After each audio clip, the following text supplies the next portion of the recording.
Hello, hello. It's Joy and Kat. We're back. We're back. We're back. So, Kat, I get all the time. I don't know if you get this, but people want to feel better, but they Mhm. don't want to be bored with the science and the details. Their eyes glaze over when we start giving the science. So, do you think we can today help people feel better, tell them what to do without being boring? I'll certainly try. I I don't ever think you're boring, but think we're boring when we talk together, so I think we'll make it fun. We'll make it fun. okay. So I know, I mean, I see all the time, and I'm sure you 1,000% do. People are tired, they're achy, fatigued, they have some insomnia, weight gain, anxiety, mood swings. Feel free to add in. Am I missing anything there? Any of the above that we Yeah. see people put everything. So, like, is there an easy button? Like, how do we simplify this for them? I definitely think there's a way to make it easy without having your eyes glaze over. And I think it's important to know that, some of this is because our culture tells us that that it's not important, that like feeling well is normal and that everything else, like we can treat it with a pill. you I think our culture tells us that aging is problematic. It's normal to go to 100 different doctors and to fill your Costco cart with Miralax and antacids and stuff. I think Right. that's what culture tells us, that it's normal to gain weight when you're older. It's normal to be achy, tired, have insomnia. Oh, how about hot flashes? It's normal to feel like Yeah. cruddy when you're going through perimenopause or menopause. And I don't actually think normal is normal. And I know that that's like, what does that have to do with like science and feeling better? And the thing is that like uh people define health differently than health is actually defined. What I mean is, um, a lot of people think if they feel fine and look fine, that they're healthy. and the fact is that's not the truth. And it goes, oh my gosh. Okay, we're gonna keep it simple, but I just feel like even with kids, and this is how I fell into it, is my daughter had a rash, and the doctor was like, literally was like, that's normal, she'll grow out of it. And I knew nothing about health, but I was like, I don't think I'm supposed to slather her with a steroid cream all over her body every day. Nope. That can't be normal. My intuition, knowing nothing, I knew nothing about health except for that doesn't seem normal. So Correct. hi, I'm Joy, and that's how I got here. My daughter had a rash 18 years ago. Um, okay, so That's the slippery slope for everybody. That's the beginning of the rabbit hole for everyone, is it's the when their truth. intuition hits. If people sit down and realize that, okay, all right, I do look good. All right, external appearance is fine, but I'm totally falling apart on the inside. That's when people are like, can there be a way to make myself feel better and not have to get into the boring details of science, but they want like simplicity. And I think we can do that. I think we can offer them that. Okay, so I know in your office, I hear you say over and over with your patients, you talk about toxins, trauma, our thoughts, like literally what we're thinking, Mhm. and then technology as being stressors that are really tipping the scale for people, and that's what makes them sick. Exactly. I would say that when people think about stress, they're almost exclusively thinking about mental stress as the cause for things. But right, these are all the stressors that tip the scales, making it hard for the body to do what it was normally designed and programmed to do. And that will reflect when the body starts to struggle, that will show up as all of the above things you mentioned. Okay, wait, I want to pause you. Okay. Again, just let's keep this simple. You said tip the scales. I don't Can you explain what you mean by that? Sure. Think about a bucket that's pretty full of water. Okay. And even though this isn't a scale analogy, it's a bucket analogy, it's similar. And you take all of the things we're exposed to today. Let's throw in, we've got Wi-Fi.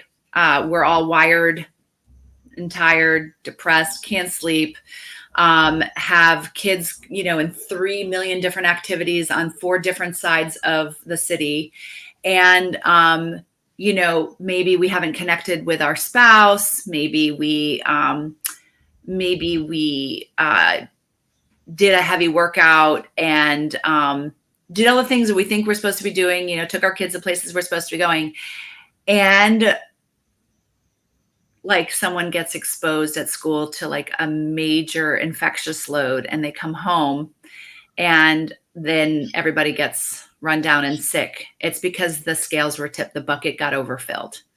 There was no space for the body to do what the body needs to do because we overcommitted, overfilled the bucket, and it spills over.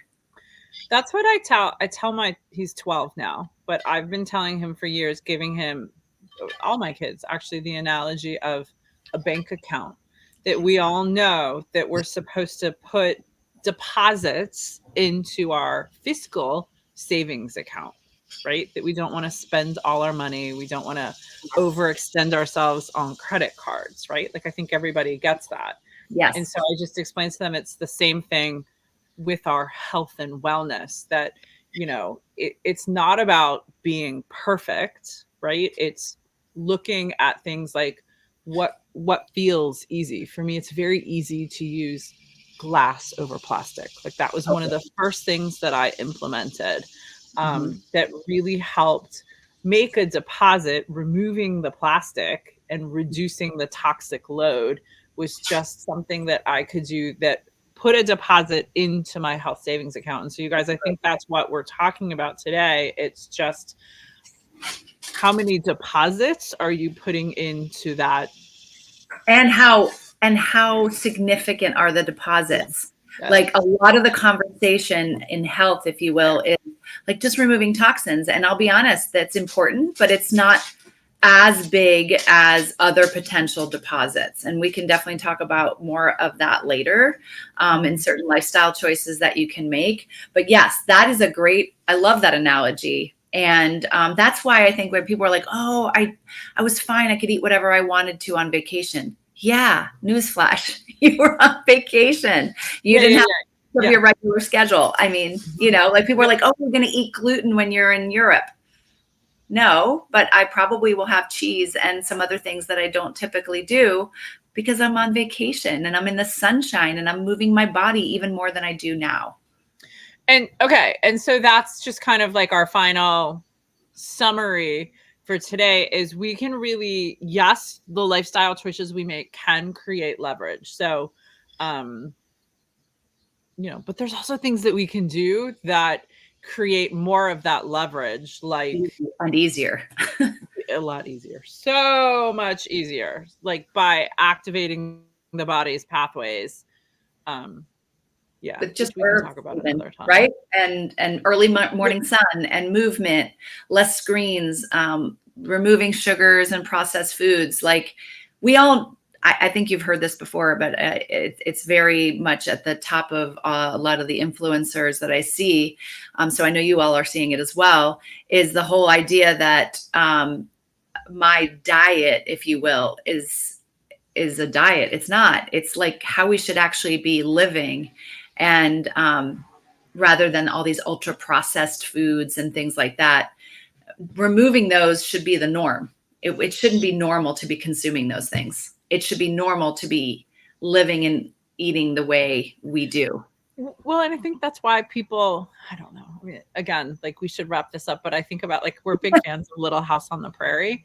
And if you, like, they rose and went to work and naturally moved their body because that was part of their lifestyle. They naturally walked to school in the sunshine, got up with the morning sun, went to bed. There was not, all this artificial light and screens. So they sat around the fire together as a family, singing songs or listening to something together, and went to bed when it was dark. And I just think the natural lifestyle, like I'm making sense, but yeah, it was healthier. Do you know what I mean? They ate the chickens that Norm. They ate the eggs The that norm. they're chickens.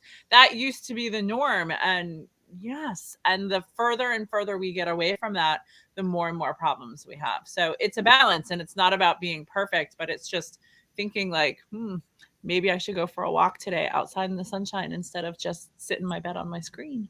Imagine that. Yeah. All right, you guys, to be continued. Bye. Bye.